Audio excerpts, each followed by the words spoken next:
തമിഴ്നാട് സർക്കാർ പുറത്തിറക്കിയ Chennai one mobile app വമ്പൻ വിജയം. നിങ്ങൾക്ക് ബസ്, ട്രെയിൻ, മെട്രോ ഇതിൽ ഏതിന്റെ ടിക്കറ്റ് വേണമെങ്കിലും ഈ ഒരൊറ്റ ആപ്പിൽ നിന്നും എടുക്കാമെന്നതാണ് ഈ ചെന്നൈ വൺ ആപ്പിന്റെ പ്രത്യേകത. ഉടൻ തന്നെ 1000 രൂപ 2000 രൂപ പ്രതിമാസ പാസുകളും പുറത്തിറക്കും. ഈ വർഷം സെപ്റ്റംബർ അവസാനമാണ് Chennai unified metropolitan transport authority വഴി ചെന്നൈ വൺ ആപ്പ് ആരംഭിച്ചത്. ചെന്നൈയിലുടനീളമുള്ള 48 ലക്ഷം ദിവസവും ട്രെയിൻ, ബസ്, മെട്രോ യാത്ര ചെയ്യുന്ന 48 ലക്ഷം യാത്രക്കാരെ ലക്ഷ്യം വെച്ചാണ് ഈ ആപ്പ് രൂപകൽപ്പന ചെയ്യുന്നത്. ലോഞ്ച് ചെയ്ത് 24 മണിക്കൂറിനുള്ളിൽ 1.3 ലക്ഷം ഡൗൺലോഡുകളും 4394 ടിക്കറ്റ് ബുക്കിങ്ങുകളും രേഖപ്പെടുത്തി.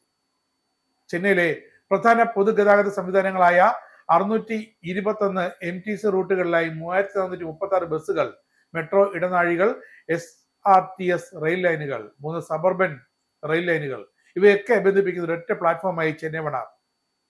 3.5 ലക്ഷത്തിലധികം ആളുകൾ നിലവിൽ ഈ ആപ്പ് ഉപയോഗിക്കുന്നു എന്നാണ് കണക്ക്.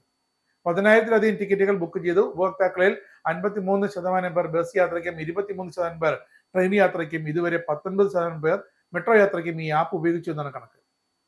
8 കോടി രൂപ ചെലവഴിച്ച് വികസിപ്പിച്ചെടുത്ത Chennai one app Uber, Rapido പോലുള്ള റൈഡ് ഹെയിലിംഗ് ആപ്പുകൾക്ക് സമാനമായി GPS അധിഷ്ഠിതമായാണ് പ്രവർത്തിക്കുന്നത്.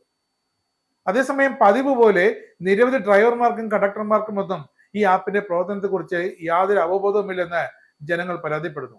അതുകൊണ്ട് ആപ്പ് ഉപയോഗിക്കുന്നതിനെ കുറിച്ച് MTC ജീവനക്കാർക്ക് മതിയായ പരിശീലനം നൽകണം അടിയന്തരമായി എന്നാണ് ഇപ്പോൾ ജനം സർക്കാരിനോട് അഭ്യർത്ഥിച്ച് കാത്തിരിക്കുന്നത്. എന്തായാലും ചെന്നൈ വൺ ആപ്പ് ഒരു വിജയം തന്നെയാണ്.